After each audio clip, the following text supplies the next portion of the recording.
নমস্কার, আপনারা দেখছেন কলকাতা টিভি ডিজিটাল, আর আমি আপনাদের সঙ্গে নিমাই পান্ডা। প্রতিবেশী দেশ পাকিস্তান তারা রীতিমতো এখন জল কষ্টে ভুগছে। এই তীব্র দাবদাহ এবং তার সঙ্গে জলকষ্ট যা কার্যত মরুভূমিতে পরিণত করেছে একাধিক প্রদেশ পাকিস্তানের, এবং ভারতের এই ওয়াটার পলিটিক্স সেটাই কিন্তু রীতিমতো চাপে পাকিস্তান। কেন? আর পাকিস্তানের ভাগ্যও কিন্তু ভারতের হাতে। কেন? তার কারণ মনে আছে 1 বছর আগে পেহেলগাঁওয়ের ঘটনার পর নরেন্দ্র মোদীর কথা, জল আর রক্ত একসাথে বইতে পারে না।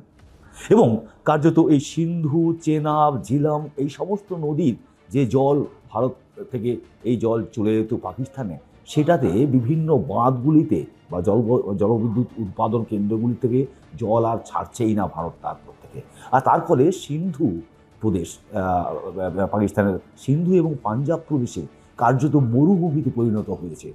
সেখানকার যে সমস্ত জলবিদ্যুৎ কেন্দ্র রয়েছে বা বাঁধ রয়েছে, সেখানে জলসীমা এতটাই নিচে নেমে গিয়েছে যে কার্যত শুকিয়ে যাওয়ার মতো অবস্থা হয়েছে। এবং তুলো চাষ বা গম চাষের ক্ষেত্রে জলই পাচ্ছে না তা সেখানকার কৃষকরা।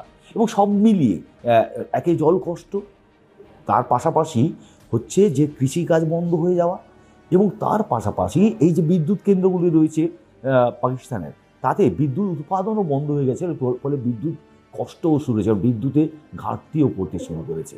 এবং এটাও হচ্ছে ভারতবর্ষের ওয়াটার পলিটিক্স। এবং নরেন্দ্র মোদী বিশেষত যে কিষাণগঙ্গা এবং রাটলে দুটি জলবিদ্যুৎ কেন্দ্র যখন ভারতবর্ষ আবার তৈরি করা শুরু করেছে, তখন পাকিস্তান প্রতিবাদ করছিল, আপত্তি জানিয়েছিল, কিন্তু কড়া বার্তা দিয়েছে ভারত।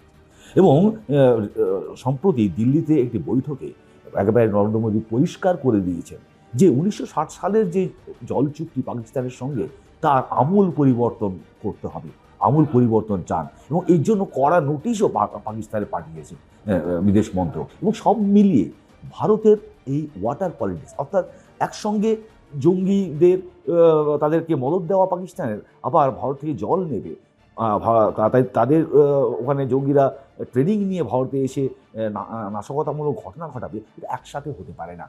এবং সব মিলিয়ে পাকিস্তানের এই বিব্রতকর অবস্থা, সিন্ধু এবং পাঞ্জাব প্রদেশে জলের হাহাকার শুরু হয়েছে।